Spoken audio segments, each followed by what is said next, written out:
Hola amiguitos, hoy les vamos a enseñar a construir la historia. Entender historia requiere la comprensión de conceptos y procesos que no tienen correlato en el presente, porque sus dimensiones no pueden ser experimentadas directamente. La capacidad de entender conceptos históricos avanza junto con el desarrollo del pensamiento conceptual más general.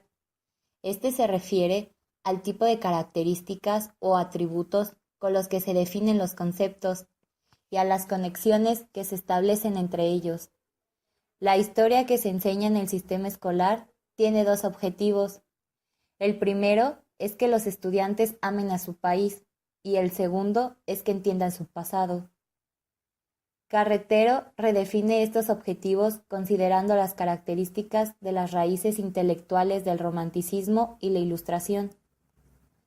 Los objetivos románticos tienen una función identitaria, es decir, evalúan positivamente el pasado y el presente del propio grupo social, nacional o local.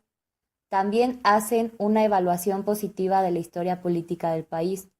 Y por último, generan una identificación con los acontecimientos del pasado, personajes y héroes nacionales.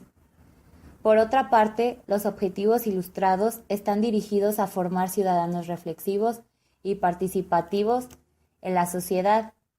Dicho en otras palabras, buscan entender el pasado de una manera más compleja, distinguir los diferentes periodos históricos y comprender la multicausalidad histórica, relacionar el pasado con el presente y el futuro, y acercarse a la metodología utilizada por los historiadores.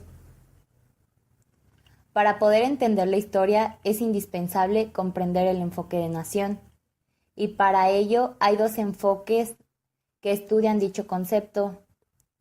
El primero es el enfoque romántico, en el cual la nación es vista como un sentimiento natural, o sea, que se da espontánea e innatamente.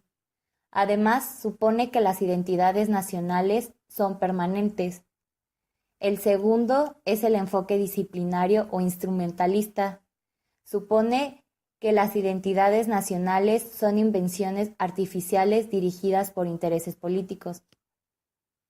Es indispensable, además, la construcción de las narrativas para poder comprender la historia. El pensamiento narrativo se refiere a la forma de comprender la realidad social e histórica, es decir, las personas interpretan sus comportamientos y el de los demás.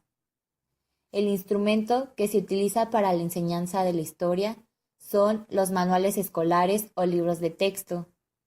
Existen dos tipos de narrativas: las individuales, que son la vida de los personajes históricos, y las nacionales, que se refieren a entidades abstractas como la nación, sistemas económicos, cambio social y civilizaciones.